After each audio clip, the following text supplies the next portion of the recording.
Right, so this is a pretty interesting video, mainly for the fact that I've used Viltrox lenses for quite some time now. These are the full frame range. This is the 50mm, 35mm, and 24mm, and I've done a review on the 33mm f1.4. Now this does come out in the Nikon Z mount and the Sony E mount, so if you do want to jump on the Indiegogo campaign, you can jump on the website now. It's about $365 US at the moment. Really depends on which tier you actually go for. You can do a package deal where you get a full frame lens and also this 13mm APS-C lens, so jump on there and check it out. But this is an incredible offer. They do have it in the Fujifilm X mount right now, so you can actually pick this one up for your Fujifilm.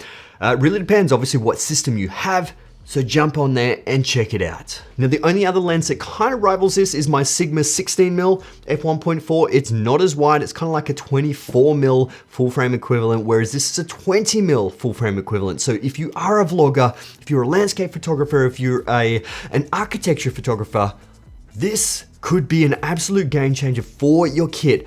A fast f1.4, wide 13mm, super sharp from the center to the sides. We're gonna be exploring this video and to see if this lens is pretty much for you and what it could be actually perfect for in your kit. So I do have to jump in here and say, yes, this video is actually sponsored by Viltrox, but no, I am not biased towards this, and I'm not gonna say it's good on this channel because this is to do with my integrity. I have reviewed these lenses on my own accord, and I absolutely love them. So I knew that this one was going to be good, and I am thankful that this one is actually good, and I absolutely do recommend it. But watch the whole video because I'm going to be showing examples and you guys can obviously form your own opinion. This is in my own opinion if this lens is going to be good, but I guarantee you this is going to be a great video because I've got some amazing imagery. But yeah, let's get back into this video. Well, this is on the Sony A7IV, so it is technically a 20mm full frame equivalent. So the 13mm times by 1.5, gives you that roughly 20mm. And the great thing about this being on the A7IV is that this has 10-bit color. And obviously, we all know Sony don't have any 10-bit color APS-C mirrorless cameras in the Sony Alpha range at the moment. But you can throw it on a car mount like this, have some shots during the day, have some shots during the night, or you can have some sunset or sunrise shots as well. It really depends. But the great thing about having this wide angle lens is that it gives you so much more in frame and you're able to do a lot more with it, like this. We are actually filming on it right now. Look how close this thing is. I usually film on the 35mm G Master lens, so this is a lot wider than I normally would film. So it's a 20mm full frame equivalent. This is actually on the Sony A7IV, mainly for the fact that I did a video a couple of days ago saying, the Sony A7IV is currently Sony's best APS-C camera. And with reason, this could actually be the best lens for the Sony A7IV, mainly for the fact that if you are in 4K 60, you are forced to crop in. So you do have to take that into consideration. If you do have full frame lenses, you need to go wider. If you are a landscape photographer, real estate, architecture, all those kind of things that require wider lenses, you may actually have to consider APS-C lenses. This is a fast f1.4. Now I put this lens through the paces. I did actually throw this into a commercial shoot and it performed phenomenal. The autofocus was on point. The image was just incredibly tack sharp. And I actually love the 67mm filter thread, mainly for the fact that it suits a lot of my full frame lenses being 67mm. It's not very common when it comes to APS-C lenses. It's not very common when it comes to the Viltrox lenses because these ones are pretty much 55mm. 67 is a sweet spot for me. I absolutely love it because some of my filters are directly 67. Most of the time I do just have to use a step-up ring.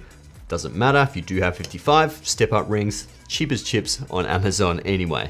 So anyway, let's go through some of the specs of this lens and then we're going to discuss what I actually use this for and what are the advantages of having a 13mm lens. So the 13mm lens by Viltrox is one of 4 in the APS-C range. They've got the 23, the 33, and the 56 f1.4. Now the 13mm lens has a wide aperture of f1.4 to a minimum aperture of f16. It has 9 total aperture blades, has a minimum focusing distance of 22 centimeters. It has their newest STM focus motor in it, which is absolutely responsive and fast. Has a 67mm filter thread, and it weighs a total of 420 grams for the E mount or 455 grams for the Z mount. The great thing about this lens, it does actually have a dust-proof design. And it comes in Sony E, Nikon Z, and Fuji X mount. So I think the greatest thing about this 13mm lens is that when you are using wider lenses, obviously you can capture more in your scene. So if you are a vlogger, this is going to get so much more in frame. Vloggers prefer to use that, standard 16 to 35mm range. So they do have a bit of versatility. Otherwise, they generally stay below 20mm or less. Some people, can get away with 24mm, but 20mm is just that sweet spot in my opinion. I don't like to go wider than that because it does look a little bit too weird and GoPro-y and just way too wide for my liking. Things start to distort, whereas this one has very, very low distortion. I did throw it through my standard lens charts and this performed phenomenal. In terms of sharpness in the center and out to the corners, wide open at f1.4, my God, this thing is tack sharp. You stop it down even further and the contrast increased much more.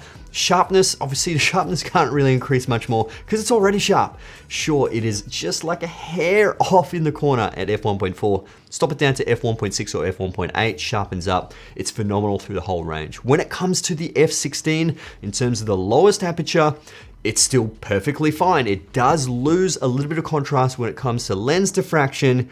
You throw a little bit of contrast back in there, she's beautiful. It's amazing. And also there is a little bit of vignetting when it comes to wide open at f1.4, and it pretty much clears up at about f2.2 to f2.8 is when the vignetting starts to become a little bit normalized. This lens is going to pair with your APS-C camera so well. This is the A6000. I've still got the A6000 and it pairs well with this, but obviously it's going to pair better with, the A6400, the Sony ZV-E10, or hopefully Sony will bring out some new APS-C cameras, mainly for the fact that it's time for a bit of a refresh and trying to get 10-bit in these cameras. That's why I'm testing it on the A7IV, because A7IV is technically the only one that sort of has 10-bit. Sure, the A1 also can do crop mode and is 10-bit, but it's a very expensive camera. The A7S III is a full frame, but it's only a 12 megapixel camera. When you throw it into crop mode, yeah, you do lose a lot of resolution. It's not as crisp as the A7 IV. Now, when it comes to this wide aspect ratio, not just for vloggers, but you could actually have this for landscape photographers and real estate photographers as well. Obviously, real estate, a lot of people generally want to go a little bit wider, say, 9 or 10 mil on APS-C, which gives you roughly about 14 or 15 millimeters on the full frame. So it really depends on what kind of style you do with a lot of your real estate stuff, but I know a lot of people chop between a long lens and a wide lens so they can get a whole bunch of different coverage. 13 mil will still just be enough. It really depends on how you actually want to use this. So this is actually on the A7 IV in full frame mode, no crop. And if I put it into clear image zoom at 1.1, this is 1.1, this is 1.2, and you can pretty much see no vignetting here. 1.3 times, 1.4, and this is 1.5. This is with no stabilization.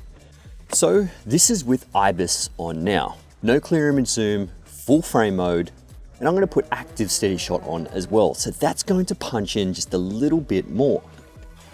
So this is active stabilization on as well. This is full frame mode, zero cropping. But obviously because you've got the IBIS crop, you've got the active stabilization crop. So it does punch in a little bit more on that full frame image. So now this is APS-C crop mode with no image stabilization on whatsoever. Now this is APS-C crop mode with IBIS on.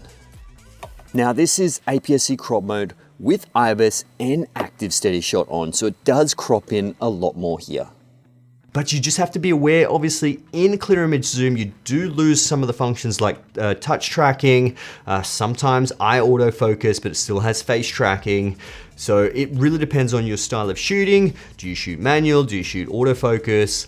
It really depends. But when it comes to autofocus as well, just in regular APS-C crop mode or on the A6000, it is super fast. It is just as fast as all these other lenses right here, which I am very, very, very happy for, because I've tested these 4 lenses before and they pretty much perform on par with Sony's range. Sometimes I think a little bit better in some circumstances, especially the 24 and the 35mm in the full range. They are really, really, really good lenses, and they're very comparable to my G Master lenses. I hate to say it, they're like a fraction of the cost, but they are very comparable when it comes to performance. Now, it's not part of my shooting, but it does have that full aperture ring, and that's pretty interesting. I do like to control it with the aperture ring sometimes, but it's as easy as just clicking it on your fingers. It depends on where you've actually programmed the aperture, but having that aperture ring is still pretty handy if you do want to do some smooth aperture pulls. It really depends on how you actually want to use that, but it is good to have that feature, and not need it, then obviously need it and you don't have it.